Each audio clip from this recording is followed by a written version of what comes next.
Hey YouTube, how y'all doing? Um, I was listening to this man named Richard Hoagland speak on this show, and Richard Hoagland has worked quite closely with NASA in the past on different areas, Moon, Martian, different things that NASA's been involved in, so he's privy to past information. And he is, well, everybody's heard of Planet X, maybe, Nibiru, the 10th planet, different names, whatever they're calling it, at the time it seems. But Hoagland never really bought into that, but he has since changed his tune, and since he's rather an insider, he and Dr. Stephen Greer have been working to try and get NASA to release all the stuff that they know that we don't, all the artifacts maybe they've collected or whatever they have regarding things that we don't know about outer space, planets, life elsewhere, etc. So I want you to listen to what this guy says, and then we'll talk about it. I found a mean orbit out there of a planet that has an orbital time of 3,600 years, plus or minus about 12 years. And that's exactly the orbital path he talked about. As soon as I found out, I thought, oh, it can't be. I went over and over the equations, and it is. And I thought, well, okay, all right, let's suppose there is a planet like Sitchin's data said, and it does come close to the sun every 3,600 years and stays in our neighborhood for maybe, 10 to 15 years. Plays a little havoc to us and then goes on. Yeah, okay, suppose that's the case. All right, well, where do these people live? Because if that planet goes out that far, I mean, we know that Uranus and Neptune, they're cold, right? And if you go out way out there to the Kuiper Belt, where that orbit is, or well, even beyond that, actually, you think, well, it would freeze food, it would freeze living matter. It's got to have some kind of internal heat source. Well, yes. And when I went back to the drawing board and looked at the equations I've set up for a new model of gravity, there are two types of gravity. One that contains the mass of planets and the actual mass of the planet. And when I did this, it shows that planets actually, as they get older, they increase in their diameter. And periodically, they open at the pole. I thought, this cannot be. But if it is, I thought, right, if there are people living inside that Nibiru planet, walking inside that with a void between them and the hot core of it, it would be like a low-grade sun. And they could grow stuff in there, and they could live out there in a nice, comfortable, heated ball living on the inside of it. Exactly. Now, you know me, I just kind of didn't buy into that hollow earth stuff and the Planet X until this month. And I tell you what, the stuff I've been finding out is making the hair on the back of my neck stand straight out. You've changed, haven't you? Oh, I have.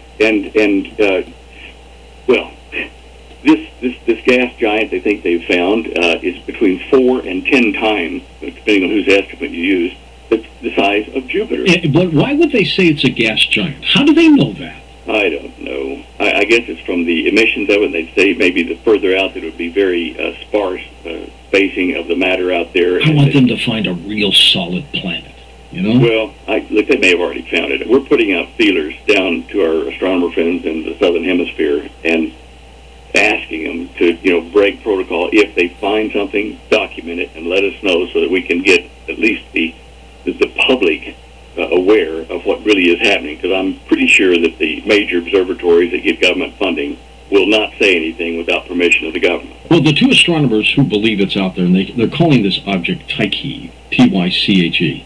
Yeah. They claim that something has to be out there to be affecting other objects in our solar system. Yes. They just couldn't figure out what it is until they've come up with this theory now. Well, the Neptune and Uranus are right next to each other, and they're out beyond Saturn. And Neptune's orbit is really compressed, and Uranus has an interference with its orbit, not as big, but it does have. So they're so far away from where this mean orbit would be, they would only be affected in the short term when something is coming in close to the sun from out there. Now, I calculated the speed of this alleged planet X, if it's out there, that orbit we're talking about. That's right, 3,600-year elliptical orbit, right? Yeah, and when it comes down and around, where Mars and the asteroid belt is, and if it gets that close, it'll make it about an 11 to 12-year circuit around the sun and back out again. But when it does that, because of the high angle it's coming in at, it will interfere with the orbits of Venus, of Earth, of Mars, and the asteroid belt, and possibly even some of the moons of Jupiter. Now, people think that, because physicists teach us there's the one kind of gravity. That's the gravity that, you fall down to the Earth, or you're attracted to Jupiter. But there is a weaker gravitational field that NASA has just become aware of because of Pioneer 10 out there and 11 starting to slow down out there at about 75 times the distance of the Earth from the Sun. They're leaving our solar system slowly, but they're slowing down. They said, well, we found this weaker extra force and can't explain it. My theory, which I'm putting in a paper, and I'm rushing to get all the data in from all of our testers so we can put this in print, my theory allows for a spinning field that's very weak to organize all of the atoms of a planet and collect them into the sphere that we call a planet, where their own spin of their atoms make the real gravitational field that we normally sense. And because of this, there are invisible spinning waves, standing waves around our sun, way out there. I mean, like one light year across in distance out there into the edge of the Oort cloud. And those spinning waves, if something comes in with and impacts those waves, it doesn't have to get close to a planet to mess up its orbit. It only... Okay. You kind of get the drift of what he's saying. The thing that we call Nibiru, NASA has named Tyche. So we've always, from everything that we've read from Zecharia Sitchin, different various sources of information, we've always said it was 4 times bigger than Jupiter. And now you hear from NASA, whatever this is 4 to maybe 10 times bigger than Jupiter. So we kind of got a tie-in there.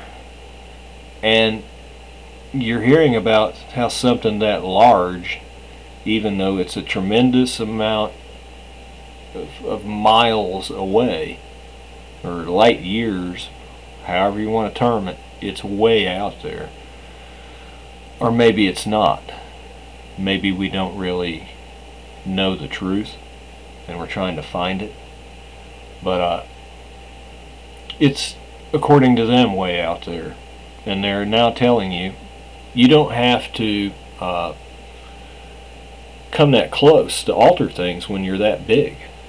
You can alter the orbits of planets and all kinds of sorts of things by still being that far away but beginning to get nearer.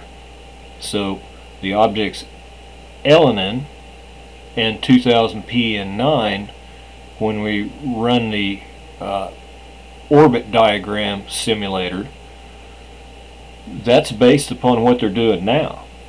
But if what he's saying is correct, possibly, and I've always felt that myself, that something way out there, or something that's coming closer that's real big, can alter those things. So they can look like they're not going to hit, and they're going to go by. But something way out there can cause that to alter. So that's why data is always changeable and alterable, because things can change. So I'm not completely sure that we'll ever really that we'll ever really be able to target a small scale timeline,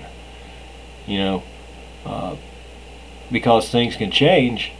We really have a window, so to speak. From point A to point B, we can only try to shorten the window of what we think it's going to be. Right now, the window that everything points to that we should be on alert for is this month, March, all the way up into the end of the year, November, December, because that's what supposedly the data indicates right now. So we'll all do the best we can to find out what we can to keep up to date. But everything seems to be playing together. Sitchin and the Sumerian texts from which he deciphered, they always said Nibiru was here in the beginning, way back when, and that the occupants of that planet, or whatever it is, created man. So we've already got something that tells us about something big that was here before, and it had something on it, which were these occupants, whatever they were, and that they came here. And the lore is that every 3,600 years this planet returns, but upon its return, it doesn't say it's a piece of cake before they get here, and that it's getting here doesn't trigger bad things. So we have a tie-in there, because it's, you got plenty of cave art. You have a 6,000-year-old, the oldest that I believe, text, and Sumerians supposedly taught Babylonians, and so on to Egyptian, to Greek, to, passed down the age to modern day man. So it very well could be this giant object that's altering all these things, that will cause all these things. I believe it will. I don't know how we can track it or see it or anything, because it could be a brown dwarf. These other it's going to have things. It's actually a brown dwarf that'll be in a system with it, and it'll be like a little family that's following a brown dwarf and dragging all the meteor, space rock, or whatever with it, junk, debris, crud. And it might be some of that crud that hits us. But anyway, I wanted to point out that you have a very knowledgeable ex-NASA man that has just come out and changed his tune, because of his research has now indicated that there's something there, and he believes it's livable on the inside of it, and that is going to turn out to be Nibiru, which more than likely, is probably the same thing NASA has named Tyche. So there seems to be cover your butt stuff that NASA is doing now, because people are starting to figure things out maybe a little bit more, or try to. And that's what I'm trying to do. I'm trying to help everybody see how this ties in, because it really does. It's an interlaced, I don't know how to describe it. It's interlaced with everything that has happened. It leads up to the finale. And I'm a big proponent of, if you don't know your past, you can't know your future. And so you really have to go way back in the past and start from there. He has to shake that. I don't have enough time to add any more from Mr. Hoagland here. I thought I did, but I'm going to have to cut this one off, and I'll start a part 2, and we'll try to talk a little bit more about some stuff.